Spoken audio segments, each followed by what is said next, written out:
और रायपुर में बीजेपी घोषणा पत्र में बड़े ऐलान कर सकती है। हेलीकॉप्टर से तीर्थ दर्शन की योजना का ऐलान हो सकता है। बुजुर्गों को अयोध्या और काशी ले जाने की योजना का ऐलान हो सकता है। हर हाथ में हुनर और नौकरी देने की गारंटी भी बीजेपी कर सकती है। इसके अलावा उद्योगों के साथ लिंकेज करने का दावा, ट्रेनिंग देकर नौकरी देने का दावा, सबको फ्री इलाज का वादा, महिलाओं को 1500 रुपए महीने देने का जो ऐलान है ये भी संभव है। धान का समर्थन मूल्य 3000 रुपए से भी ज्यादा करने का ऐलान हो सकता है। और 2 नवंबर को बीजेपी अपना घोषणा पत्र जारी कर सकती है। तो घोषणा पत्र वो मुद्दा जिस पर आज सीएम भूपेश ने भी बीजेपी पर हमला बोला, ये भी कहा कि अब तक इस तरह की घोषणाएं बीजेपी कर क्यों नहीं रही है। और आज ये एक्सक्लूसिव खबर हम आपको बता रहे हैं कि बीजेपी की बड़ी घोषणाएं हो सकती हैं जो इस वक्त आप अपने टेलीविजन स्क्रीन पर देख रहे हैं। सबको फ्री इलाज का वादा, महिलाओं को 1500 रुपए महीने देने का ऐलान भी संभव है। इसके अलावा धान का समर्थन मूल्य 3000 से ज्यादा करने का ऐलान भी बीजेपी कर सकती है। 2 नवंबर को यह ऐलान बीजेपी कर सकती है। और इनमें से एक बड़े दावे जिसमें हेलीकॉप्टर से तीर्थ दर्शन की योजना, बुजुर्गों को लेकर काशी अयोध्या जाएंगे। लगातार अगर बीजेपी के बड़े नेताओं के भाषण आप सुनेंगे तो इसका जिक्र भी आप कर रहे हैं। तो इसी खबर पर ज्यादा जानकारी के लिए हमारे वरिष्ठ सहयोगी वरुण शेखाजी हमारे साथ जुड़ चुके हैं। जिस तरह का वादा कांग्रेस कर सरकार में वापसी उन्होंने की थी 2018 में, वरुण जी, संभवतः बीजेपी भी इसी ट्रैक पर आगे बढ़ चुकी है। लोक लुभावन वादे, 10 वो बड़ी गारंटियां जिसके जरिए बीजेपी सत्ता में वापसी के सपने देख रही है। वरुण जी। अविनाश, ये बात सही है कि ये जो चुनाव है बहुत टाइट चुनाव है, इतना क्लोज चुनाव है कि इसमें ये तय कर पाना बहुत मुश्किल है। जो लोग लड़ रहे हैं वो भी तय नहीं कर पा रहे हैं, जो लोग देख रहे हैं वो भी तय नहीं कर पा रहे हैं, जो मतदाता है वो भी तय नहीं कर पा रहा है कि मैं किसको चुनूं। ऐसी स्थिति जब भी होती है तब सबसे ज्यादा और सबसे बड़ा रोल प्ले करते हैं घोषणा पत्र और वादे। किसी भी पॉलिटिकल पार्टी के लिए सबसे बड़ा जो एक तस्तरी होती है मतदाता के सामने ले जाने के लिए वो घोषणा पत्र होती है। भारतीय जनता पार्टी के घोषणा पत्र से सब उम्मीदें लगाए हुए बैठे हैं कि आखिर इनके घोषणा पत्र में होने वाला क्या है।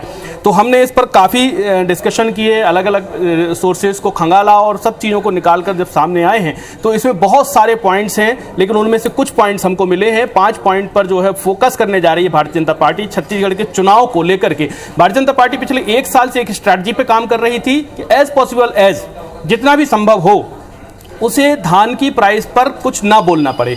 1 साल से वो चुनाव को बहुत अलग अलग वर्टिकली ना पकड़ करके हॉरिजॉन्टली पकड़ रही थी, अलग अलग विषयों को छू रही थी, लेकिन ये उसके पास एक मास्टर स्ट्रोक था कि वो सीधे जब भी आएगी, जब भी ऐसी कोई स्थिति बनेगी तो वो सीधे ड्रॉप करेगी इस कोर विषय पर जहां से कि ये तय होगा कि अब चुनाव किस ओर जाने वाला है।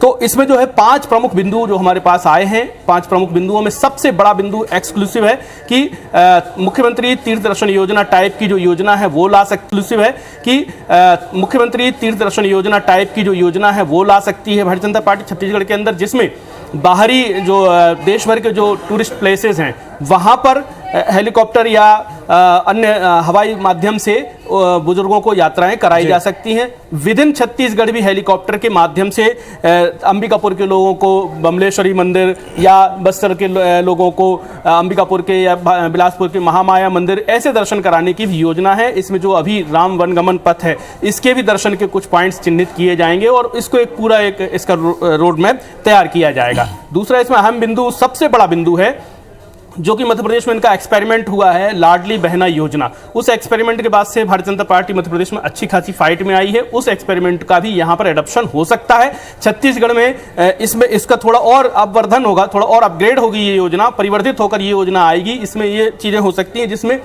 कोई बहना या कोई रिलेशन के नाम से ना स्कीम करके सीधी महिला को जो भी 18 ईयर्स प्लस होंगी उनको 1500 रुपीज 1500 रुपए महीने देने का ऐलान भारतीय जनता पार्टी अपने घोषणा पत्र में कर सकती है। ये वादा भी उसमें कर सकती है। इसके अलावा सबसे तीसरा अहम बिंदु जो है वो है बेरोजगारी का। जो देश भर में बेरोजगारी का जो एक नरेशन सेट किया जा रहा है उसको तोड़ने के लिए यहाँ पर बीजेपी अपने घोषणा पत्र में लोगों से ये वादा कर सकती है छत्तीसगढ़ के कि वहाँ जो भी युवा होंगे उनको एक इस तरह का एक मॉडल बनाया जाएगा जिसमें उनको इंडस्ट्री की नीड के हिसाब से सरकार ट्रेनिंग दे करके इंडस्ट्रीज को लोगों को सप्लाई करेगी।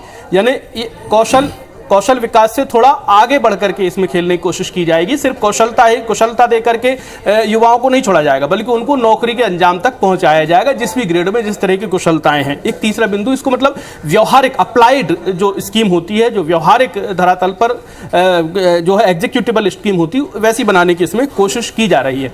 और चौथा बिंदु इसमें है सबको फ्री इलाज का। अभी आयुष्मान कार्ड या जो छत्तीसगढ़ सरकार ने खूब चंद बघेल जो बीमा पॉलिसी यहाँ लागू कर रखी है, उसका एक सम्मिश्रण बना करके एक फ्री टू ऑल। और एक अहम बिंदु जो कि सबसे आखिरी पे मैं बताना चाहूंगा, वो है धान की प्राइस। एक ही कोर विषय है छत्तीसगढ़ का। बीजेपी ये जानती थी यथासंभव 1 साल हो कि हम धान के प्राइस पर कोई बात ना करें, ऐसा माहौल, ऐसा परिवेश बने छत्तीसगढ़ में कि वो बीजेपी के लिए फेवरेबल बने। लेकिन अगर नहीं बनेगा तो मास्टर स्ट्रोक चलेंगे, और वो मास्टर स्ट्रोक बीजेपी इन चुनावों में चलने जा रही है। बीजेपी के जो खास सोर्सेज है उनके माध्यम से जो हमारे पास एक्सक्लूसिव जानकारी है, IBC 24 के पास जो एक्सक्लूसिव जानकारी है, उसके मुताबिक 3,000 रुपए प्लस पैडी का प्राइस गवर्नमेंट अगर आती है भाजपा की, ये वादा वो कर सकती है। और उसमें कोई भी बोनस, कोई भी अलग सी योजनाएं नहीं होंगी, सीधा प्राइस होगा, एक प्राइस होगा, बहुत टेक्निकल ट्रिकी नहीं होगा। अविनाश, बरूड जी आपसे ये भी समझना चाहेंगे कि कमंडल, किसान, युवा, आधी आबादी यानी महिला, इसके अलावा बाकी राज्यों के जो बड़े स्कीम, जैसे राजस्थान का जो वो स्वास्थ्य वाला कार्ड था, उसे भी इसमें शामिल कर लिया गया है। तो बीजेपी, जैसा आप बता रहे हैं कि फाइट में आई है, अच्छी फाइट दे रही है, कड़ी टक्कर देखने को मिल रही है छत्तीसगढ़ में, तो दूसरे राज्यों की अच्छी स्कीम को भी ले रही है। इसके अलावा जो काट है, कांग्रेस जो घोषणा पत्र में किसान का वादा करती है, धान का मुद्दा उठाती है, उसको भी काउंटर करने की कोशिश की है। जरा इस पर भी विस्तार से समझाएं। देखिए, इसमें एक अहम पहलू है। अभी 2-3 दिन पहले ही राहुल गांधी ने भी कहा और मुख्यमंत्री भूपेश बघेल ने भी कहा कि वो कर्ज माफी करेंगे।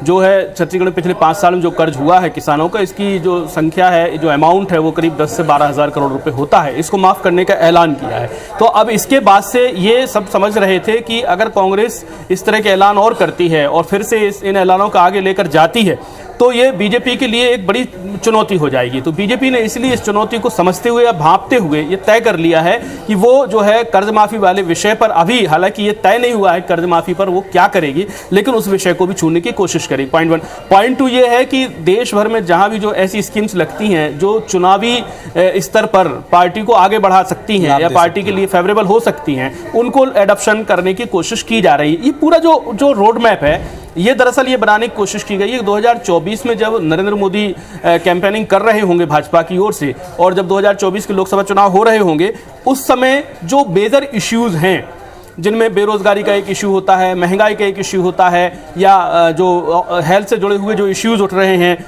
या किसानों से जुड़े हुए इश्यूज उठ रहे हैं, उन इश्यूज पर बीजेपी चाहती है कि 2023 के विधानसभा के चुनाव में उन इश्यूज की जो है सिलाई कढ़ाई बुनाई कर ली जाए, ताकि 2024 में वो किसी तरह से इन पर भारी ना पड़े। अविनाश, वरुण जी आपसे ये भी समझना चाहेंगे कि ये जो बीजेपी का घोषणा पत्र 23 की लड़ाई है, इसे 24 के तौर पर भी देखा जा रहा है, क्योंकि 90 सीटें नहीं हैं, लोकसभा की 11 सीटों को भी बीजेपी टारगेट में रख रही है, तो इसका 24 पर भी असर पड़ेगा क्या?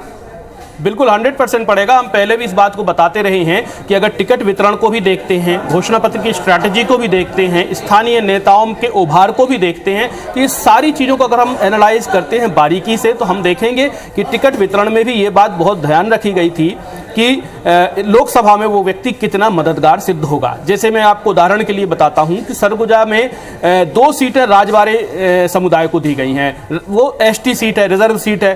स्वाभाविक रूप से 48-45% के बीच में वहाँ ST है, लेकिन रेस्ट ऑफ जो 55% नॉन ST हैं, जिनमें जनरल भी आते हैं, OBC भी आते हैं, SC भी आते हैं, उन सबको अगर हम कैलकुलेट करते हैं तो उनमें 2 लाख वोटर, मोटा मोटी 1,88,000 वोटर सरगुजा लोकसभा में राजबाड़े समाज से आते हैं। तो आप देख सकते हैं कि भटगांव की सीट और बैकुंठपुर की सीट इस तरह से बुनी गई है, इस तरह से सिलाई की गई है उसकी कि वो लोकसभा में भी काम आए। तो अविनाश, ये बिल्कुल सही है कि ये चुनाव कम से कम कांग्रेस भी और बीजेपी भी इस चुनाव को सिर्फ विधानसभा चुनाव के रूप में नहीं ले रहे हैं। इसमें एक इनपुट जो है, किसी का इनपुट ज्यादा है, किसी का थोड़ा कम है, लेकिन एक इनपुट, एक नजरिया और एक किसी तरह से कंट्रीब्यूशन ये देखा जा रहा है कि पर्टिकुलर व्यक्ति अगले 3 महीने बाद, चूंकि लोकसभा चुनाव भी हो सकता है थोड़ा अर्ली हो जाए, 1-8 महीने 15 दिन पहले हो जाए, तो वैसी स्थिति में सिर्फ 2-3 महीने का वक्त बचेगा। उस स्थिति में जो भी इनका कैंडिडेट यहां पर होता है, वेदर वो हारता है या जीतता है, उसकी भूमिका 2024 में क्या हो सकती है अविनाश, ये देखने की कोशिश की जा रही है।